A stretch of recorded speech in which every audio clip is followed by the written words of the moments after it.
Good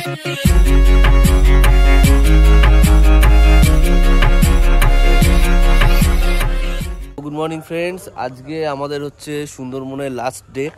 আমরা এখন আমাদের হোটেল থেকে চেক আউট করছি, ঠিক আছে। আমরা যে হোটেলটায় ছিলাম ইউনাইটেড 21, হোটেলটা বেশ ভালোই ছিল। এখন আমরা এখান থেকে চেক আউট করে বেরোচ্ছি।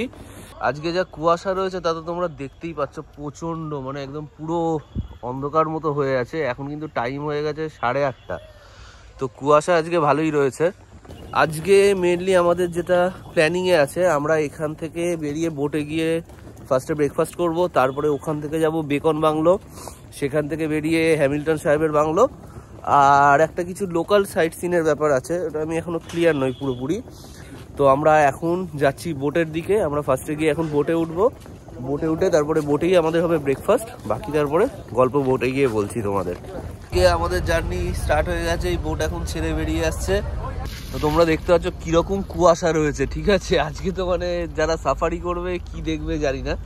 তো আমাদের বোট চেঞ্জ হয়েছে, কালকে যে বোটটা ছিল আজকে চেঞ্জ হয়ে এসছে একটা অন্য বোট, এমবি সম্রাট। তো আমরা এখন এখান থেকে ফার্স্ট আমাদের প্রোগ্রাম আছে বোটে আমরা ব্রেকফাস্ট করে নেব, তারপরে এখান থেকে আমরা এখন যাব হচ্ছে হ্যামিল্টন সাহেবের বাংলো, বেকন বাংলো, ওগুলো দেখতে। কিন্তু কি প্রচন্ড কুয়াশা রয়েছে তোমরা দেখতেই পাচ্ছ, কিচ্ছু দেখা যাচ্ছে না জঙ্গলের আজকে।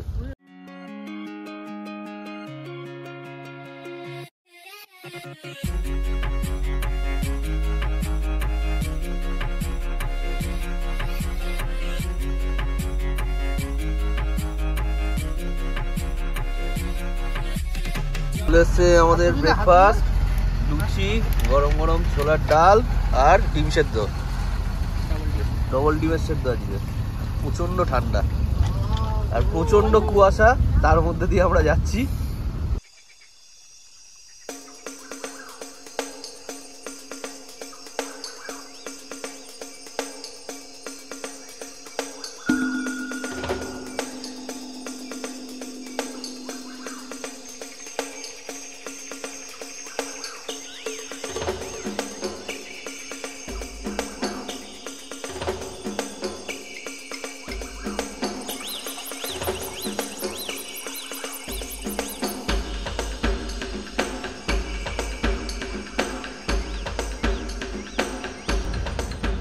আমরা এখন চলে এসেছি বেকন বাংলো, আমাদের আজকের দিনের প্রথম ডেস্টিনেশন যেটা ছিল। এখন এখান থেকে নেমে আমরা যাব বেকন বাংলো।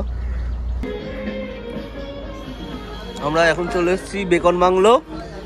এর এন্ট্রি ফি হচ্ছে 5 টাকা করে প্রত্যেকের।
মূলত এটাই রবীন্দ্রনাথ ঠাকুরের জন্য যে বাংলোটা বানানো হয়েছিল, বেকন বাংলো।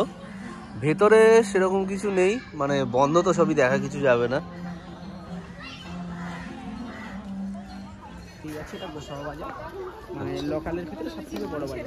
আচ্ছা, আমরা এখন আছি গোসাবা মার্কেটের মধ্যে।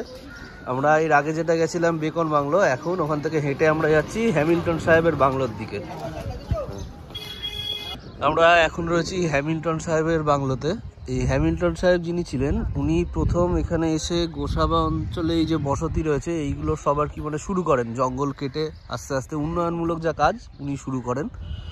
তো এইটা হচ্ছে ওনার বাংলো, উনি যেখানে থাকতেন। আর এর আগে আমরা যেটা দেখলাম বেকন বাংলো, রবীন্দ্রনাথ ঠাকুর এসেছিলেন হ্যামিল্টন সাহেবের সাথে দেখা করতে, তো তার থাকার জন্য যে জায়গাটা তৈরি করা হয়েছিল এটা হচ্ছে আমরা আগে যেটা দেখে এলাম বেকন বাংলোটা।